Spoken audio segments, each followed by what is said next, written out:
to be how I'm going out. Accusation after accusation after accusation, but also a track record of delivering results. Mayor-Cantrell addressed the public during today's budget meeting at the New Orleans City Council. It was the first time she spoke publicly since a federal indictment accused her of taking gifts from a building safety inspector. And that building inspector, Randy Farrell, was charged by a federal grand jury with a fraud scheme that directly implicates Mayor Cantrell. Yeah, Chief Investigative Reporter David Hammer has been exposing details about the case against Farrell and the mayor for years now. But one City Hall insider who tried to stop the alleged corruption has kept silent about it. That is, until now. Here's David with that exclusive interview. Randy Farrell and his company IECI have essentially cornered the market on private building safety inspections. And for more than a decade, leaders inside the New Orleans Safety and Permits Office have been investigating Farrell for alleged permitting fraud.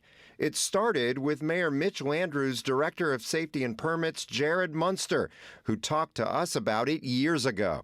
But the investigation into Randy Farrell and the IECI activities dated back years. That was one of the first things I was briefed on in 2012. And it continued with his successor under Mayor Latoya-Cantrell, Zach Smith, and his deputy director, Jennifer Cecil. And it's extremely unfortunate that the overall work of the department leadership was thwarted. Thwarted in the summer of 2019, just as Cecil started closing in on solid evidence against Farrell. Checks signed by Farrell paying for close to 1,000 permits a year for an electrician named Chet Pearson who had no employees. If you were to work 365 days a year and you work by yourself, you're going to almost 3 jobs a day. It just doesn't make any sense. Now, 5 years later, Farrell has been indicted, charged with taking bribes from unlicensed electricians to get them those jobs, and accused of paying off Cantrell with $9,200 in football tickets, meals, and an iPhone, so she would get rid of Cecil. We obtained an exclusive secret recording of the mayor talking about removing Cecil, the head of the city's one-stop permitting system. Do you believe that we have what we need internally to fill leadership gaps should any become open?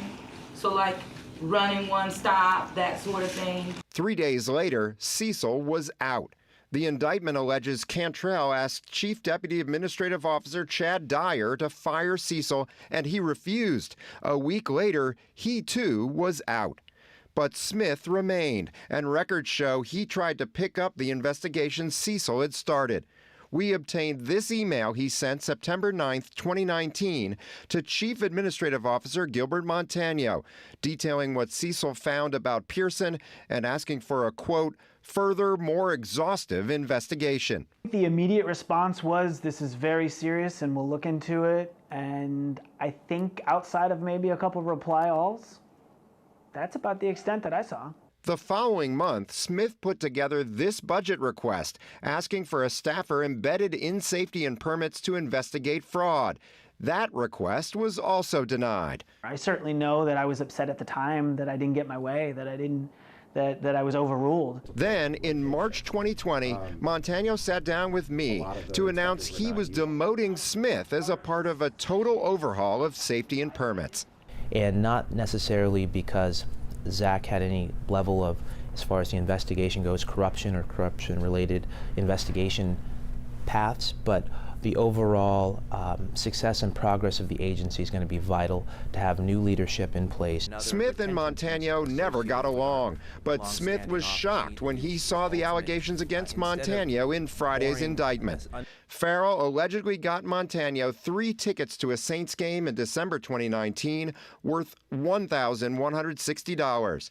And Montano allegedly asked for and received tickets to the January 2020 College Football National Championship game worth $3,600. This department is going into absolute chaos. You're losing key members of the office. You're losing key supervisors that you rely on for guidance and counsel. And all the time, the CAO is asking for, taking tickets, and going to games. You know, it's just disgusting in a lot of ways. I interviewed Montano by phone, and he acknowledged he, quote, wound up in a suite at that game. That I typically go and I have I represent the city in some ways, and then I socialize and have all these different places. So, yeah, and often it's in a box or wherever. So, but to compare that there would be some exchange for a value of, service or a quid pro quo, that is so preposterous and so far from anything that I've ever done. Today, we caught up with Montano outside the city council chambers and tried to ask him about Smith's request for an investigation 5 years ago. For the people that know me, know my integrity, I'm here to deliver the budget. And as far as the other items and the other reports and the conversations, there's the right time and the right place and the right venue. And right now, I'm really here to discuss the budget. Did you receive an email from Zach Smith? Thank you. Did you receive an email from Zach Smith warning you about this, Gilbert? Ironically, the city inspector general just announced he's now embedding an investigator inside safety and permits. You say to Gilbert Montano and the mayor's administration, we need somebody embedded in this office to do the investigation, and now that's actually finally happening this week. Yeah, 5 years later. 5 years later, when the OIG forced it upon the administration. Smith is now an architect and building design consultant. He says he's breaking his silence now because Safety and Permits has totally lost the trust of the construction industry to issue permits and ensure buildings are safe. Smith blames the mayor, Montano, and others at the top. And he says if it wasn't for them and their alleged fraud, Cecil and others could have rebuilt that trust a long time ago. Charisse? I know that there's a lot to come, David. Thank you.